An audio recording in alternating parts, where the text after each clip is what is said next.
Hi everyone. Today I'm going to make some fun little patterns inside some punched out circles to decorate this zigzag book. And so far I've made the book, I've painted some circles with color wash blends, and I've created a little band, and now I'm going to continue making a lot of doodles, and I'm just going to show you how I did that.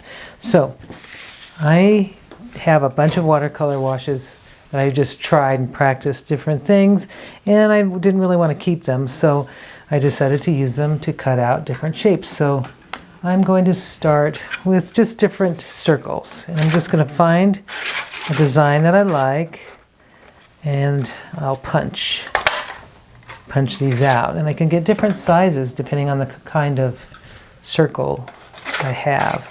Like this one's kind of neat because it looks like a little mountain scene, and can just make really fun little designs.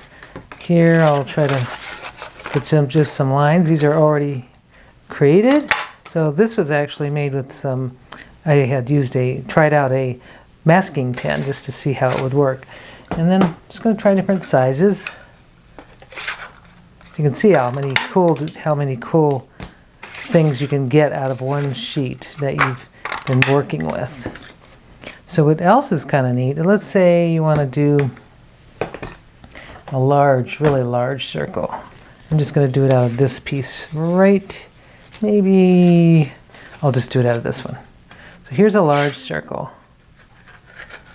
I'm punching that out, and if I want to create a ring, what I should do is I need to bring this up a little bit.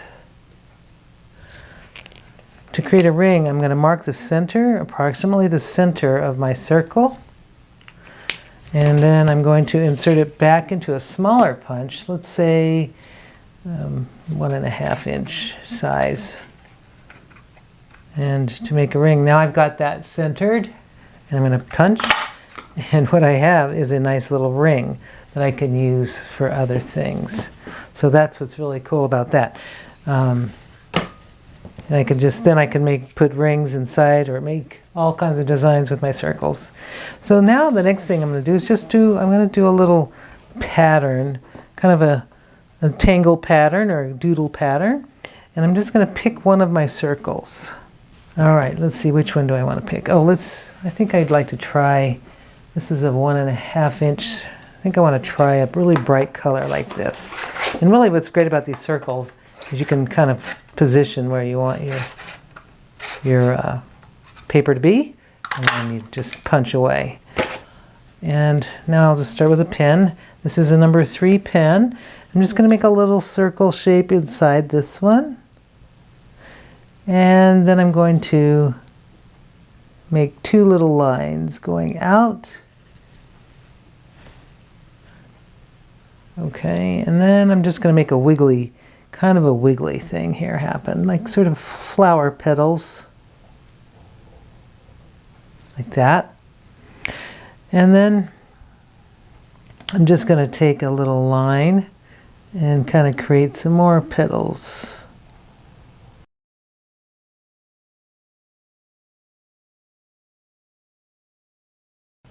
So now I've got like a nice little flower shape.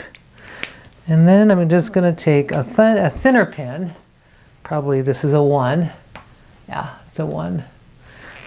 I'm just going to start making little lines.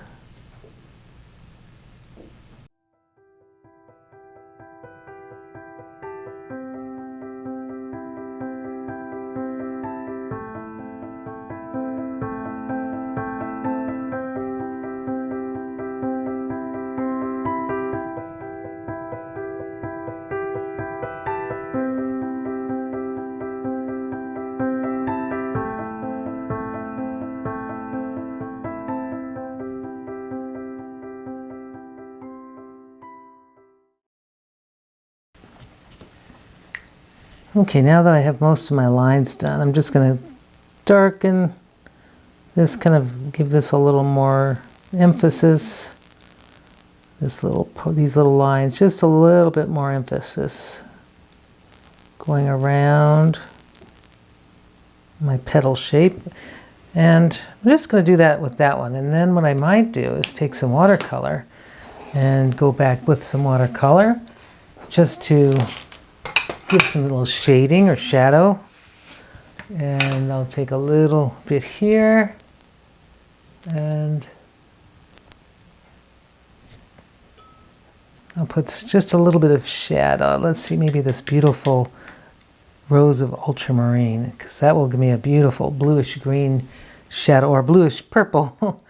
I'll just go in. I don't want to get too wet with the watercolor, so I'm just going to scrape some of that off and just go in here and just put a little bit of color just around this to shade it.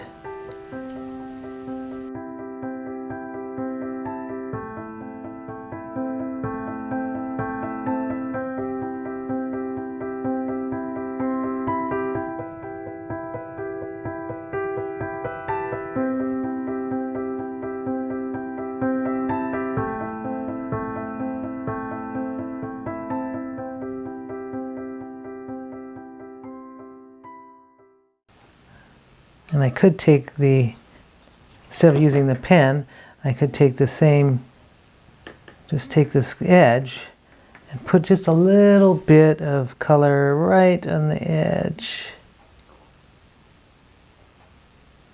This is lunar blue, so it's just a little more, to kind of contrast a little bit with that purple shadow that I put down.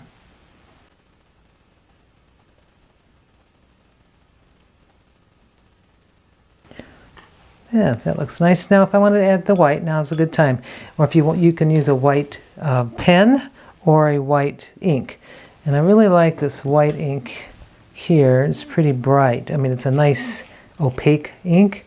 I definitely need to add some water to it. I don't want to be too bright. So I'm just putting a little bit of water in the dish, a little bit of water with the ink. I'll just put this back up.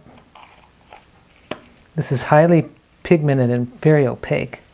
I'm just going to go ahead and add a little bit of highlights to my flower. Just very gently going to go in just a little bit right on the ends, and that's probably a little too much, so sometimes you'll just need to blot off something that you've done. There we go. And maybe just try to unload that brush a little bit. Not have so much color on it. That's better.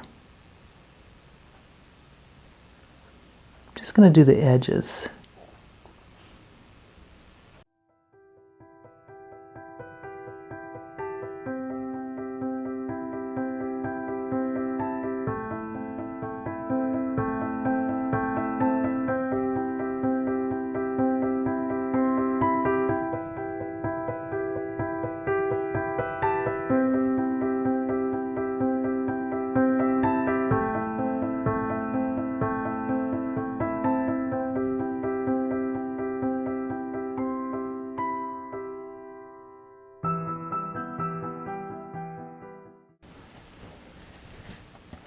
There, now my flower doodle circle is finished, and I'll just keep creating these, a bunch of these, until I get about 16 of them for my book.